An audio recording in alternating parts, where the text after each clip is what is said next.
So, I've been asked questions about BriarLight in the past, and I'm being asked questions about her again.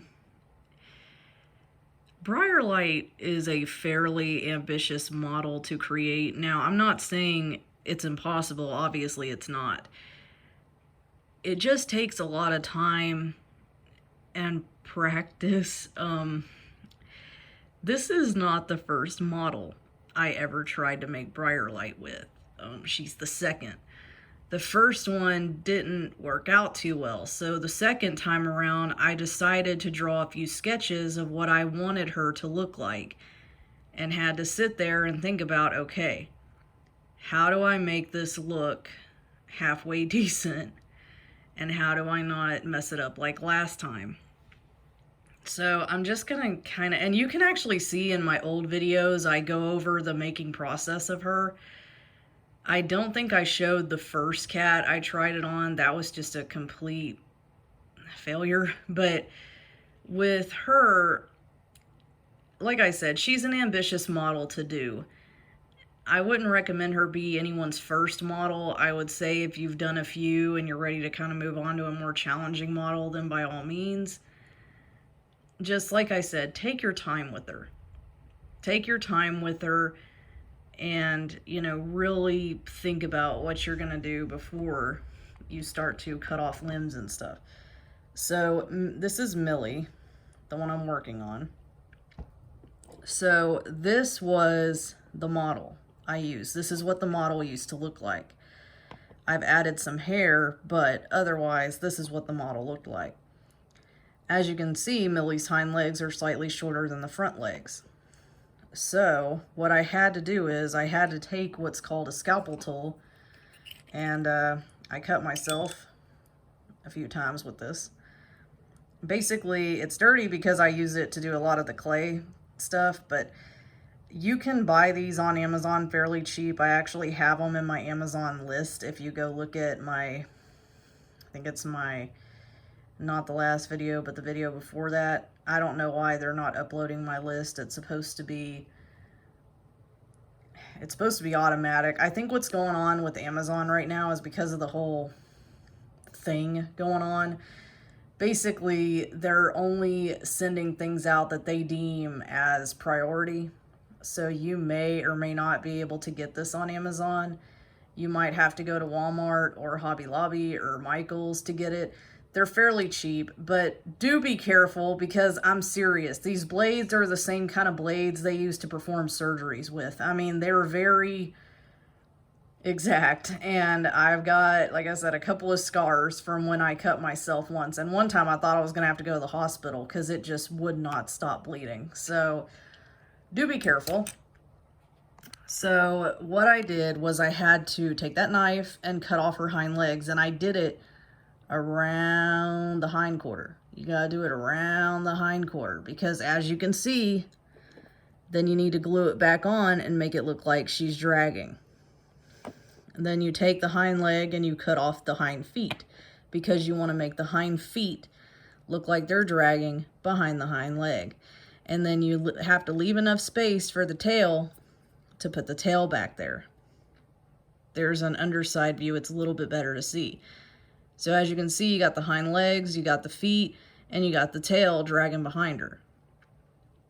Now, I wanted to give her more bulky shoulders because she's supposed to have strong shoulders because she, basically pulls herself around.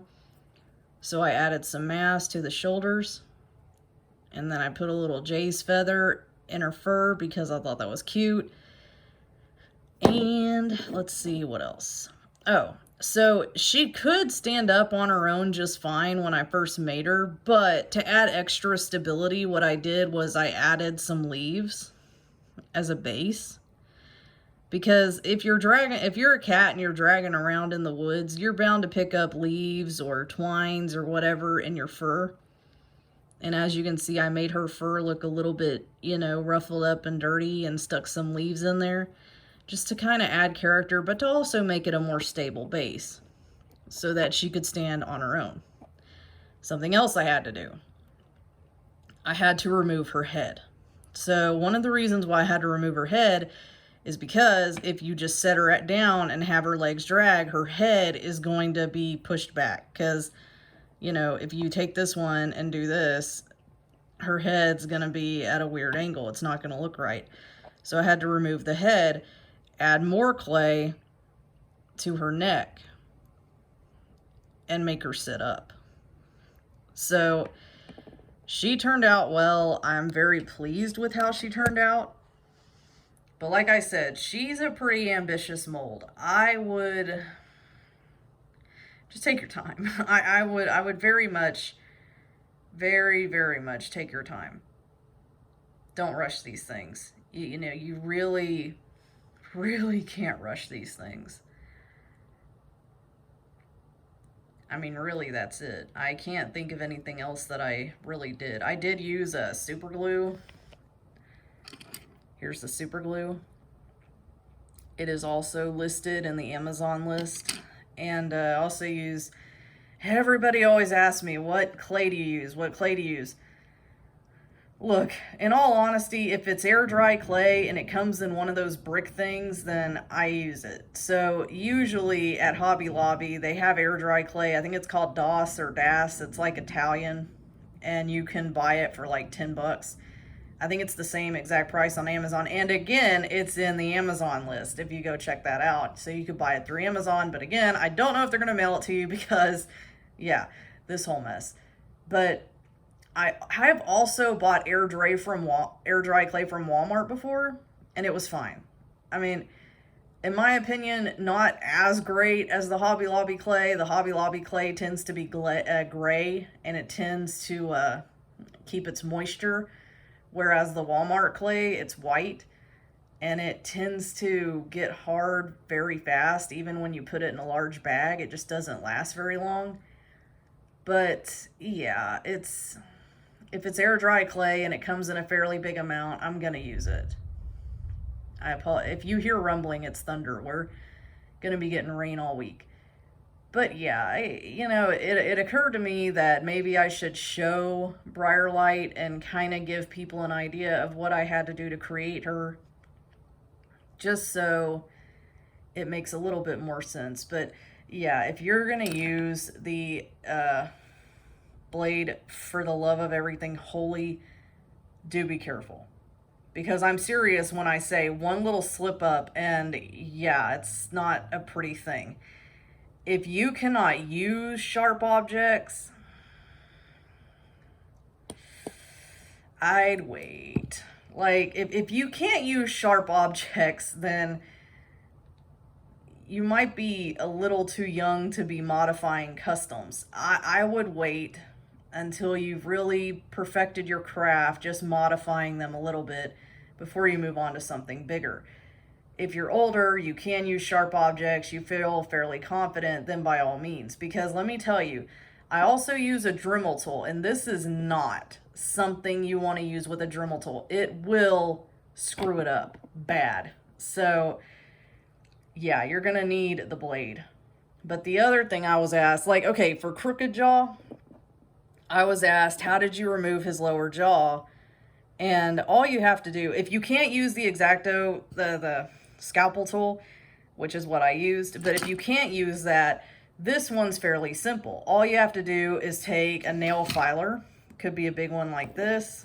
You can see all the clay on there. Or it could be a small one like this. These typically work better and they're super cheap.